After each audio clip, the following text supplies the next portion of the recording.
Anda menyaksikan paruh terakhir Kompas Sport sepekan di Kompas TV, independen terpercaya, bersama saya Panca Rizky. Gerakan sepak bola untuk rakyat melakukan aksi nyalakan 1000 lilin dan doa bersama untuk sepak bola Indonesia. Aksi ini sebagai bentuk kekecewaan pecinta sepak bola atas gagalnya Indonesia menjadi tuan rumah Piala Dunia U20. Cahaya lilin menyinari halaman Gedung Juang 45 Menteng, Jakarta Pusat pada Selasa malam.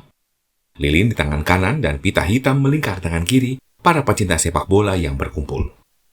Aksi ini sebagai simbol duka cita atas batalnya Indonesia menjadi tuan rumah Piala Dunia U20. Bahkan para pecinta sepak bola berharap Indonesia tidak mendapat sanksi berat berupa ban dari FIFA. Bahkan hari ini FIFA dengar-dengar mau sanksi Indonesia kan, makanya kalau tidak salah dengar hari ini juga Ketua Umum PSSI Pak Erik sedang berjuang ke Qatar, ke Doha untuk memperjuangkan bagaimana kita Indonesia tidak di-banned lagi oleh FIFA, karena kita punya catatan buruk pernah di-banned oleh FIFA dan semuanya mati. UMKM-nya mati, para pemain mati, orang-orang di lingkungan stadion mati akibat sepak bola, karena sepak bola itu sangat berpengaruh. Bayangkan, sepak bola itu alat perjuangan dan sepak bola itu adalah alat hiburan masyarakat Indonesia.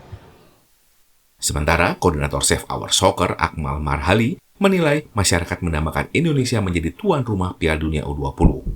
Akmal meminta pemerintah tidak mengorbankan sepak bola untuk kepentingan politik.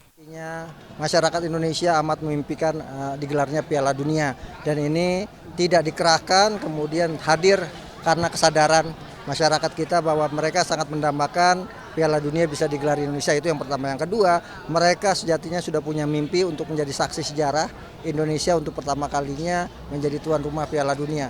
Ini yang harusnya kemudian diberikan perhatian lebih oleh para pemimpin-pemimpin kita, oleh para politisi-politisi kita, bahwa sejatinya jangan pernah mengorbankan sepak bola untuk kepentingan politik, tapi gunakanlah sepak bola sebagai kepentingan bangsa, karena sepak bola adalah cinta para penggemar sepak bola gitu. Jadi jangan kemudian masyarakat dipisahkan dengan sepak bola, dan jangan kemudian mimpi-mimpi masyarakat ini dihapuskan atau dihilangkan hanya karena kepentingan politik praktis yang pada akhirnya kita semua menderita sebagai pecinta sepak bola gitu. Sebelumnya, FIFA mencoret Indonesia sebagai tuan rumah Piala Dunia U20. Pencoretan ini akibat banyaknya penolakan timnas Israel tampil di tanah air. Tim Liputan Kompas TV, Jakarta. Kami akhiri Kompas Sport pekan ini, Sport Lovers. Tetap saksikan Kompas TV, independen terpercaya, karena saat lagi masih akan hadir berbagai program menarik lainnya. Saya Panca Rizky bersama seluruh rekan yang bertugas pamit undur diri. Keep sporty, stay healthy. Sampai jumpa.